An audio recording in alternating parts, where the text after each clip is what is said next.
we'll continue with our carbon and compounds chapter.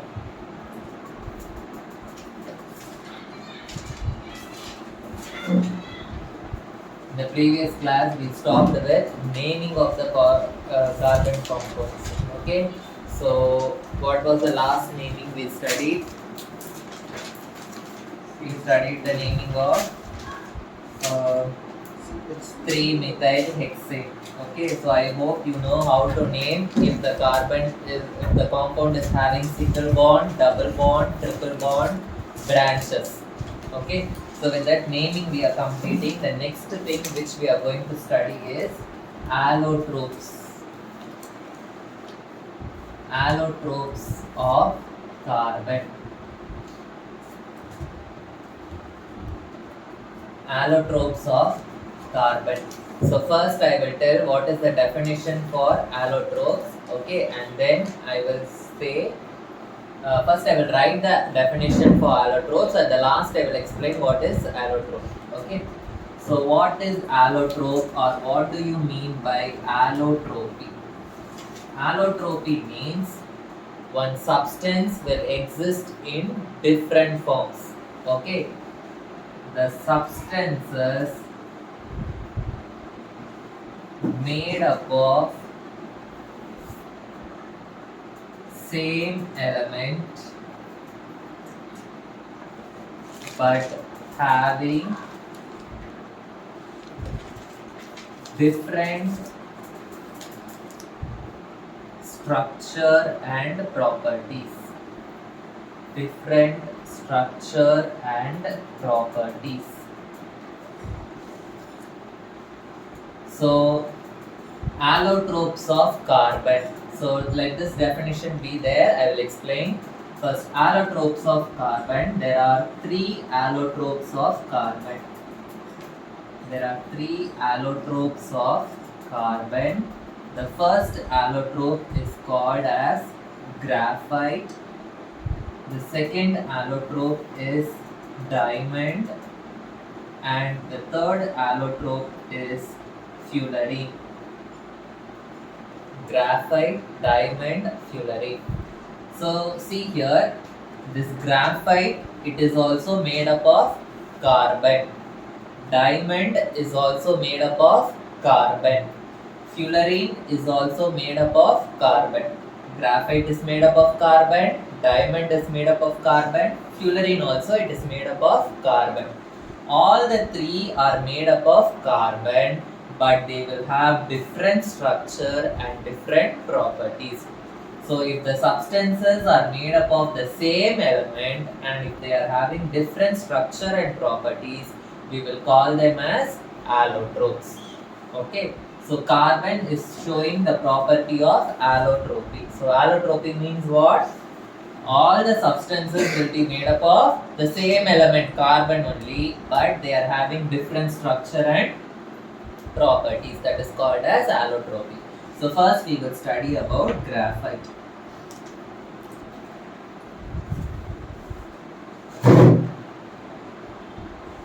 So first I will draw the structure of graphite. So it is a hexagonal sheet-like structure.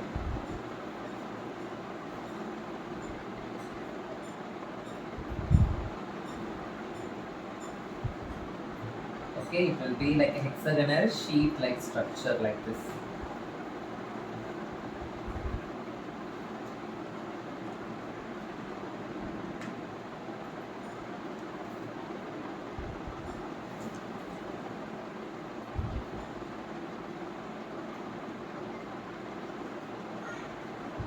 So like this, many hexagons will be connected together. Okay, many hexagons will be connected together and they will form a single sheet. Okay, many hexagons will be connected together like this and they will be connected like a sheet. Okay, so each joint will be having a carbon atom, that is the mean. Okay, each joint will be having a carbon atom. Okay, so here and all carbon atom is present. Okay, so it is made up of carbon. Graphite, it is made up of carbon, and how the carbons are connected? They are connected in the form of a hexagonal sheet-like structure. So graphite is made up of carbon which are connected in the form of hexagonal sheets. Hexagonal sheets. It is connected in the form of hexagonal sheets. Okay. So this many hexagons, it will form the first layer of sheet. Okay. So many hexagons will be there and it will form the first layer of sheet like this. Okay. And the second layer will be a little bit down like this. Okay, the second layer will be little bit down. So first layer of sheet, second layer of sheet, third layer of sheet. So it will be layer wise.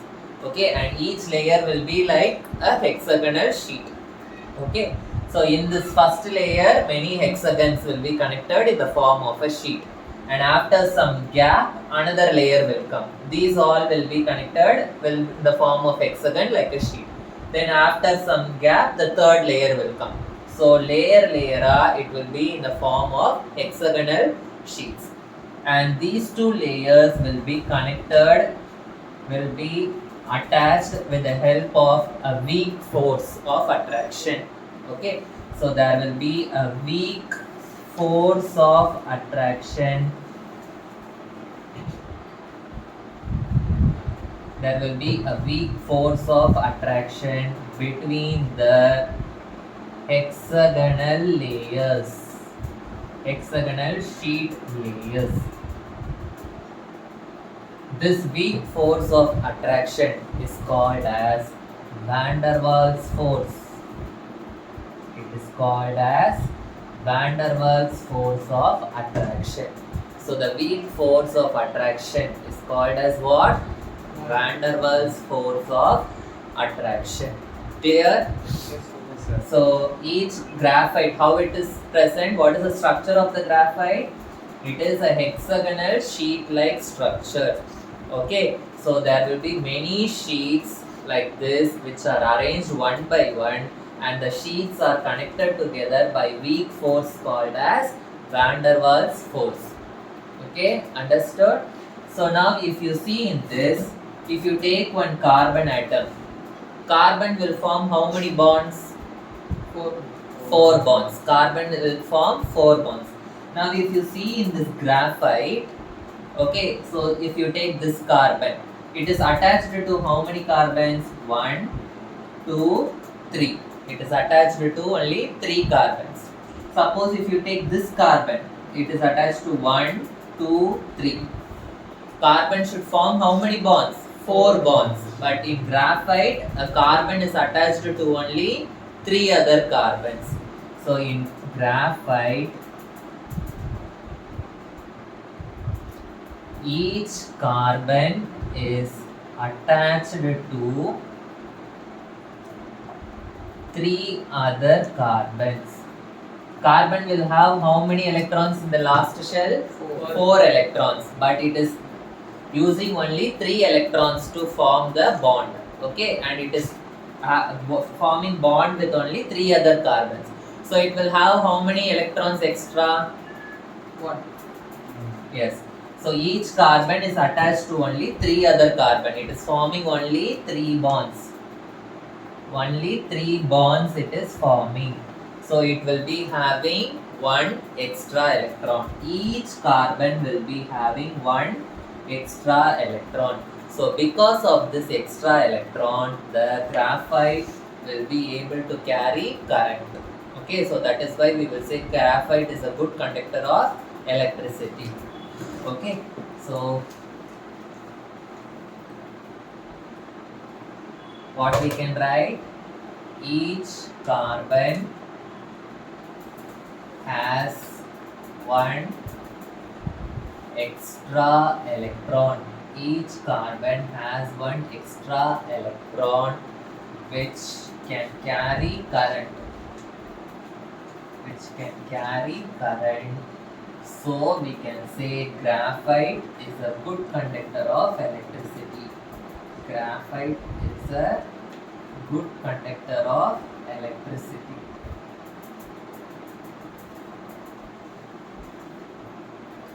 So suppose if they ask why graphite is a good conductor of electricity, you should write these 2 points as answer. Okay? Yes, sir. So how these sheets are attached? They are attached together by a van der Waals force. Van der Waals force, I told you, it is a very weak force. So since the force is very weak, we can easily break this graphite. Okay. Suppose if you take a pencil lead, it is made up of what? Graphite. Can you easily break it? Yes. So graphite is very brittle. It is very brittle. Brittle means what? It is easily breakable. It is easily breakable. Why it is easily breakable? The reason is because it has weak van der Waals force. It has weak van der Waals force, so it is very easy to break the graphite. Okay, so this graphite has a very shining appearance, so we can say the graphite is very lustrous. Okay, so graphite is also one of the lustrous non-metal because it has a very shining appearance. So this powder, suppose if you powder this graphite, okay, if you take your pencil lead itself, if you powder the pencil lead, it will be very soft to touch. Yes or no? So the powdered graphite is very soft. So it is used as a lubricant. It is used as a lubricant. I think you know what is lubricant. Yes or no? Yes, sir. So to avoid the scratches between two parts, machine parts, we can use this as a lubricant. Okay.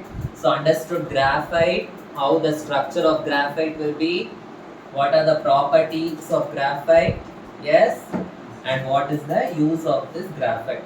So this graphite is a very good structure, how it is there, that you should know, and properties, it conducts electricity, why it conducts electricity, it is brittle, why it is brittle, it is lustrous, and what is the use. This powdered graphite we can use in lubricant, and it is also used in pencil leads. It is also used in pencil leads. Now coming to the next allotrope, which is called as diamond. Okay, so diamond has a 3D arrangement of carbon. It has a 3-dimensional arrangement of carbon. So it will be like this.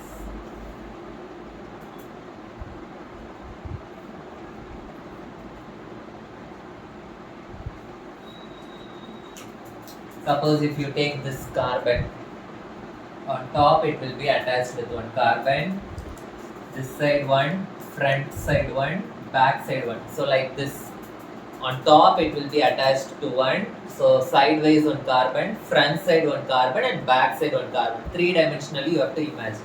And this carbon again, it will be attached to one, two more. Okay.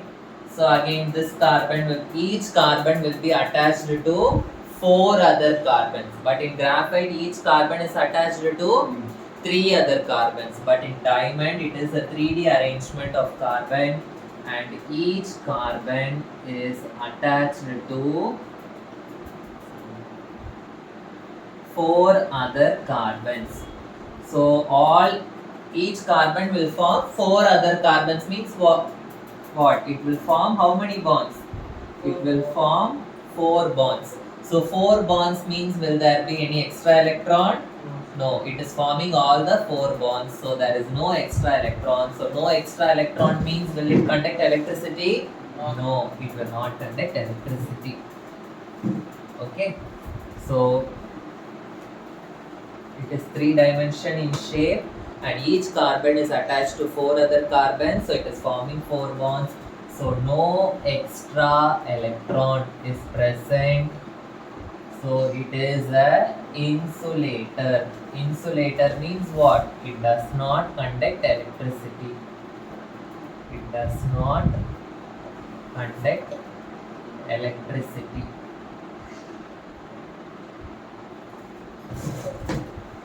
So in graphite it was hexagonal sheet-like structure. Diamond is a 3D arrangement structure. Okay, in there each carbon is attached to 3 other carbon. Here each carbon is attached to 4 other carbon. Here it has one extra electron which can carry current. Here no extra electron, so it will not carry current. So graphite, it is brittle, it is easily breakable. But what is diamond? You have studied that diamond is the very hardest non-metal. So it is non-brittle. Non-brittle means what? We cannot break it at all. Okay, it is a hardest non-metal.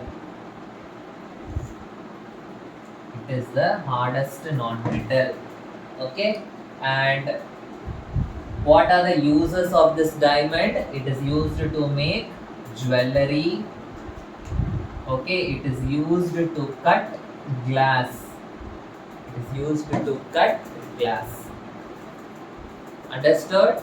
So graphite is also made up of carbon. Diamond is also made up of carbon. But you can see the structure is different entirely and the properties are also entirely different. So what we can say? So both the things are made up of carbon only, but the structure and properties are different. So we can say they are allotropes. Okay, so understood what is allotrope? Yes, sir. Now third one is fullerene. So fullerene and few other allotropes, carbon nanotubes, that and all, they have recently only discovered. Okay, so fullerene was also only recently discovered. It was discovered by a scientist called Buckminster. Okay, so the fullerene is also called as Buckminster fullerene. It is also called as Buckminster fullerene. He was the first person to discover this fullerene. The fullerene which he discovered, it had 60 carbon atoms. It had 60 carbon atoms. Okay, it was in the shape of a football. It was in the shape of a football. So in the center alone there was a pentagon. Okay, in the center alone the carbons were attached in the form of a pentagon. Now wherever the joint is there, that carbon is present. That is the meaning. Okay, the center alone the carbons were attached in the form of a pentagon, and the remaining things were all hexagons. And the remaining things were all hexagons. Understood? Yes, sir.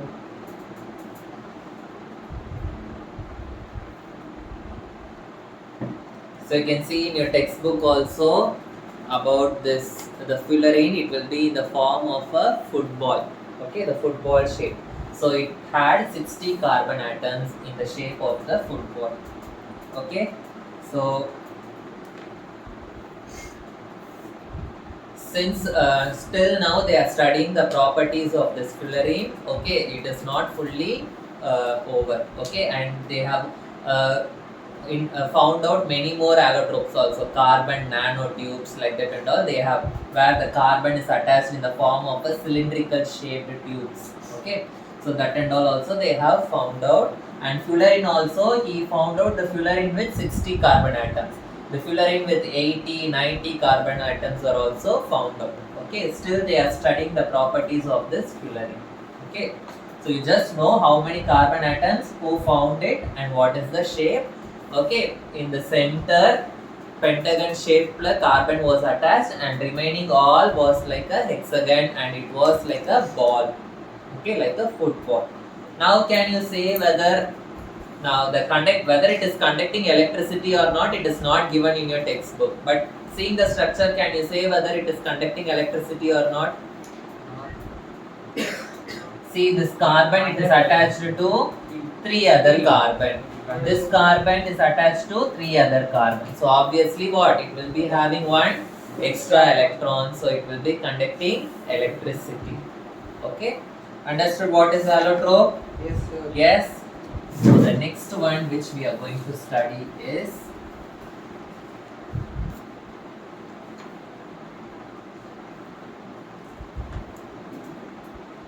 the versatile nature of carbon.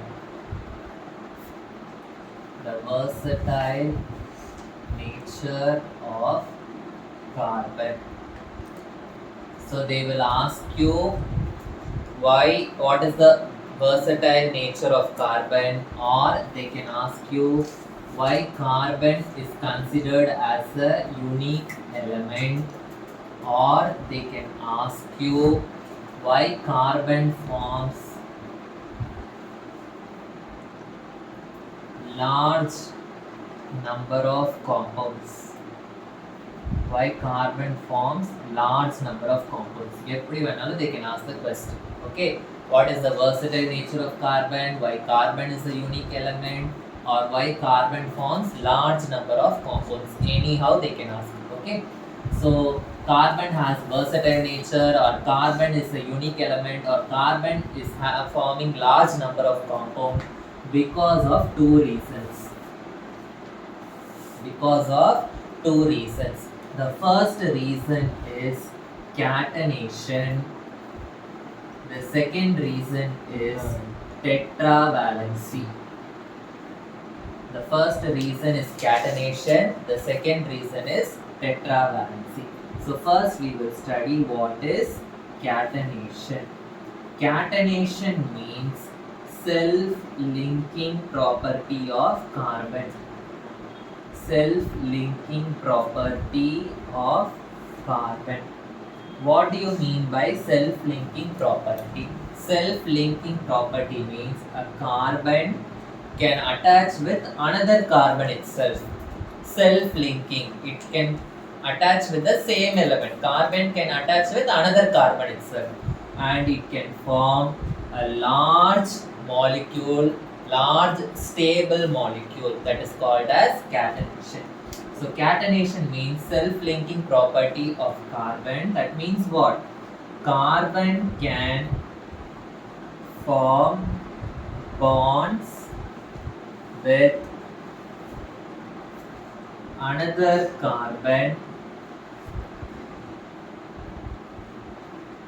and it can form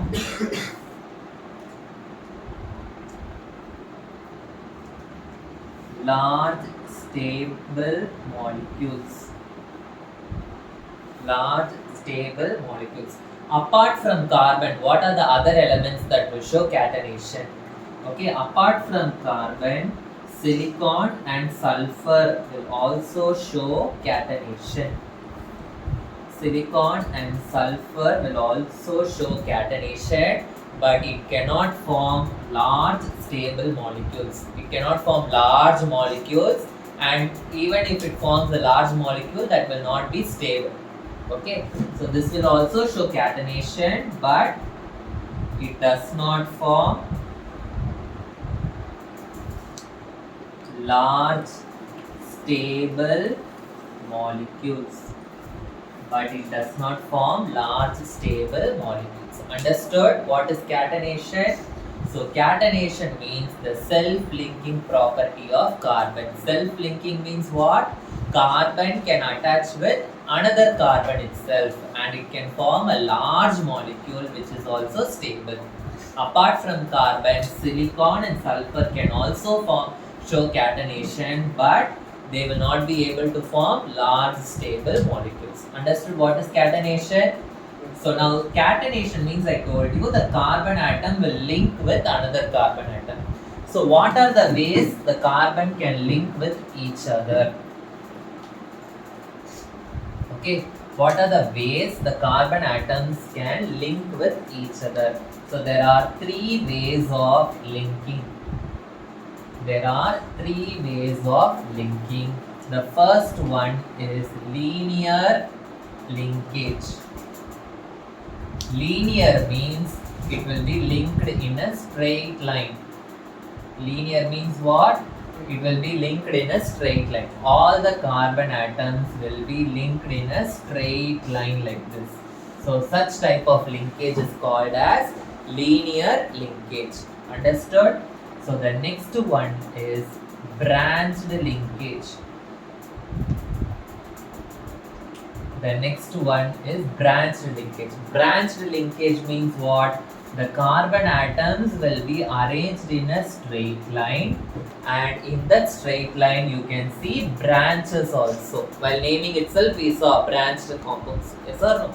I can see the carbon atoms in branch also. Such type of linkage is called as branched linkage. The next one is cyclic linkage. Cyclic linkage is also called as ringed compounds. Like a cycle, okay, like a ring, it will be arranged like this. The carbons will be arranged in the form of a ring. There will not be any starting point, there will not be any ending point. Okay, so for the cyclic compounds, there is one important example. This example you should know. Okay, this they may ask in 1 mark question. Okay, so this structure is called as benzene. What is the name of this cyclic compound? It is called as benzene. You have to draw a hexagon, and one side you have to put double bond, next side you should not put double bond. Then next side you should put double bond, next side you should not put. Then next side, alternate double bond you should put. So it is called as benzene. The formula for benzene is C6H6. Okay, that's a very important 1 mark question. Okay, draw the structure of a compound which has the formula C6H6. If they ask, you should draw benzene. Okay, so understood what is catenation? Yes. Yes. So the next one is tetravalency.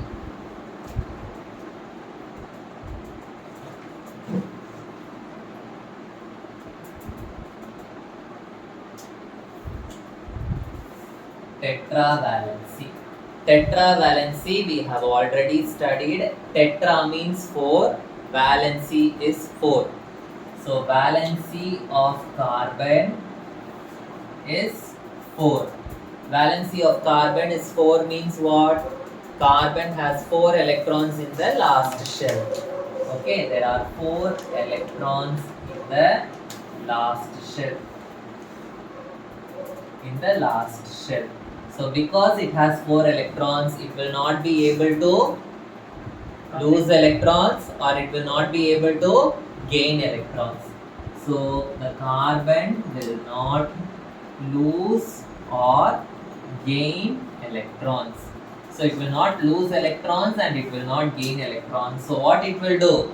It will only share the electrons. So the carbon will share the electrons. Okay, and what bond it will form by sharing? It will form covalent bond.